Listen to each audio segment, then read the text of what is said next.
标题卡能源战争，副标题算力的尽头是电力，电力的尽头是核能。故事要从1870年的克利夫兰讲起。那时候，约翰·洛克菲勒才31岁。他做了一个让所有人都觉得疯狂的决定。他不想只当一个卖油郎，他要控制全美国的光。当时还没有电灯，人类的夜晚是被黑暗统治的。洛克菲勒的标准石油公司提炼出的煤油点亮了千家万户，人们以为他卖的是石油。错了，在那个年代，石油就是光明，光明就是上帝。洛克菲勒垄断了上帝赐予人类的第二个太阳，吹熄煤油灯。150年过去了，场景从炼油厂变成了无尘室，燃料从黑色的石油变成了看不见的电子，但游戏的本质一点都没变。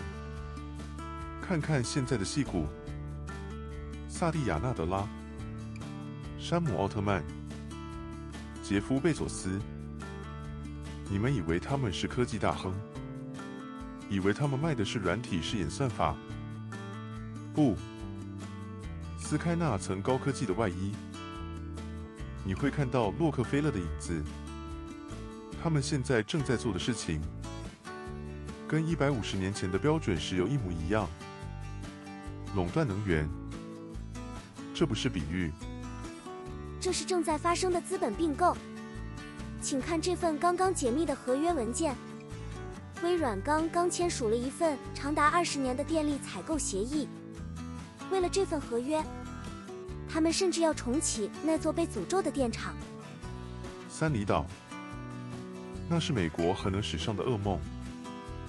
1979年那场炉心熔毁事故，让美国人恐惧了核能半个世纪。但现在微软要把它挖出来，像科学怪人一样把它复活。为什么？因为微软疯了吗？因为恐惧敌不过饥饿。AI 的饥饿。训练一个 GPT-4，耗电量相当于1000户美国家庭1年的用电。而正在训练中的 GPT-6， 它的胃口是 GPT-4 的100倍。如果不重启三里岛，微软的 AI 就会饿死。在矽谷 AI 的停摆比核辐射更让股东恐惧。这就是这一集我们要谈的主题：能源战争。这不是环保议题，这是生存游戏。在这场战争里，纳斯达克指数不再看谁的演算法写得好，而是看谁的手里握有插座。第一章：沉默的巨龙，中美电网的代差。在讲投资之前，我们必须先看懂这场战争的地缘政治背景。美国现在很急，为什么急？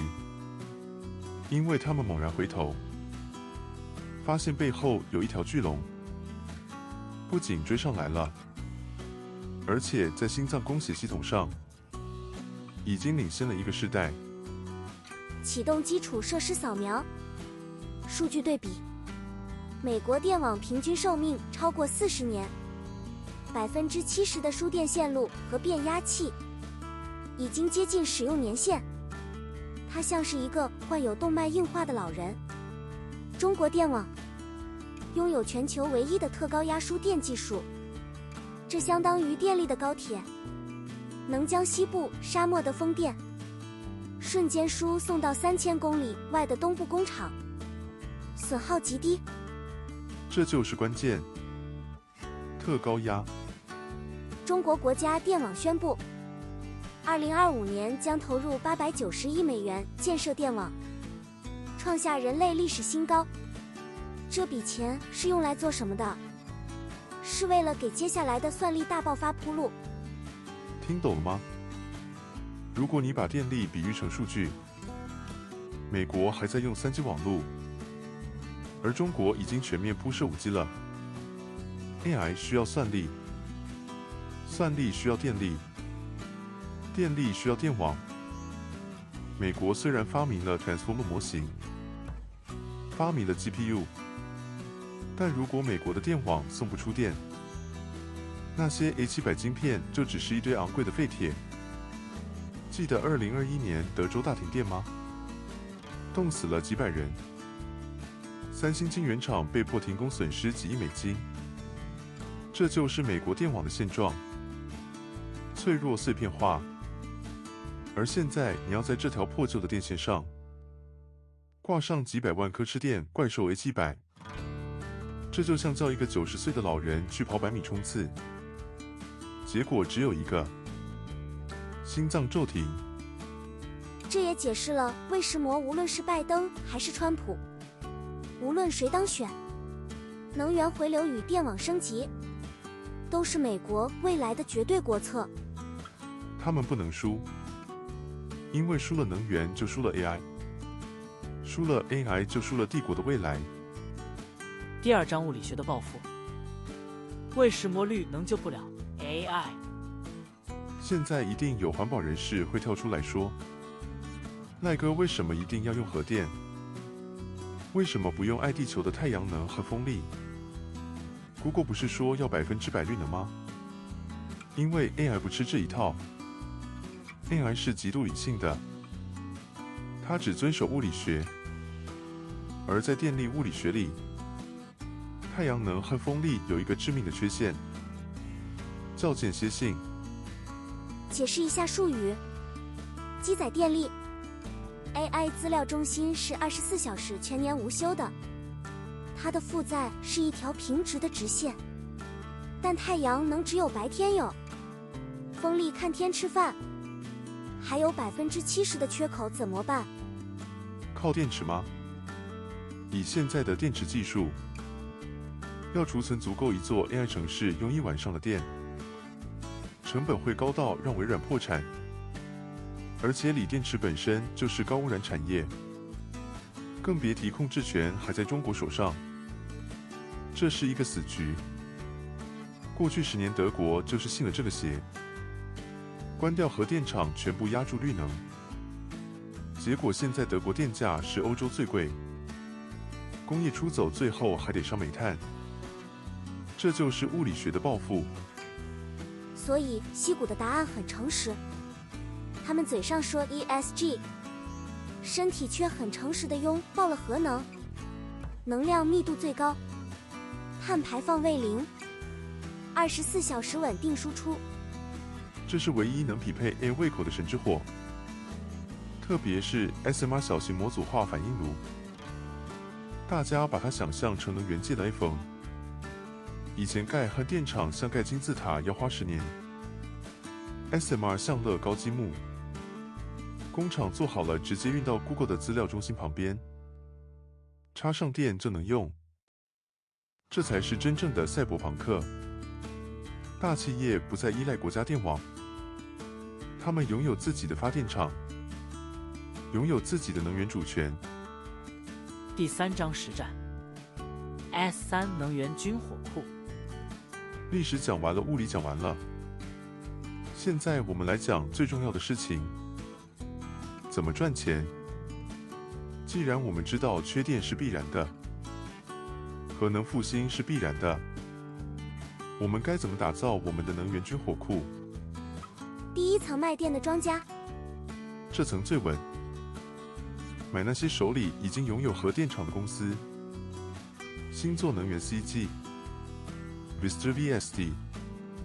星座能源拥有21座反应炉，这些反应炉已经折旧完毕，现在发1度电就是赚1度钱，而且因为法规限制，现在没人能在短期内盖出新电厂。微软想买电只能找它，这是典型的卖方市场。第二层特殊的铲子，电发出来了，要怎么送进晶片里？这需要变压器配电盘、散热系统。伊顿 ETN、Vertiv VRT。伊顿是100年老店，做电力管理的，它的股价走势比辉达还稳，因为不管 AI 晶片换了基带，他们都要用电，都要买变压器。订单交期已经排到了2027年。这就是护城河，第3层元素的战争。这一层最硬核，风险最高但爆发力最强。油矿，股票代码 CCJ， 全球都在重启核电，但油矿开采极难，从探勘到产出要10年。现在是需求暴增，供给锁死。铜矿，股票代码 FCX， 铜是电气化的协议。AI 资料中心需要的铜是传统建筑的5倍，电动车需要的铜是油车的4倍。我们要绿能，要 AI， 要电网，全部都要铜。但开采一座新铜矿平均需要15年，这就是铜的挤兑。我的配置建议：50%庄家，30%产自，20%元素。在这场淘金热中，我们不买金矿，我们买产自。皆与熵增定律。最后，我想跟各位聊聊一个物理学概念。上，热力学第2定律告诉我们，宇宙的混乱度总是增加的。要对抗混乱，要建立秩序，就需要消耗能量。智慧本质上就是高度有序的低熵状态，所以 AI 越聪明，它对能量的索取就越贪婪。人类的历史就是一部寻找更高密度能量的历史，从烧木头到烧煤炭，到烧石油，现在我们要去烧原子核。每一次能源升级，都伴随着财富的剧烈转移。不要只盯着荧幕上的 K 线图，去看看窗外的电线杆，去看看远方的发电厂。虚拟的繁荣，永远建立在物理的燃烧之上，确保你手里握着那个开关。我是赖哥，喜欢这个系列请订阅分享，我们下集见。下集预告：隐形国度，当国家信用破产，比特币就是你的诺亚方舟。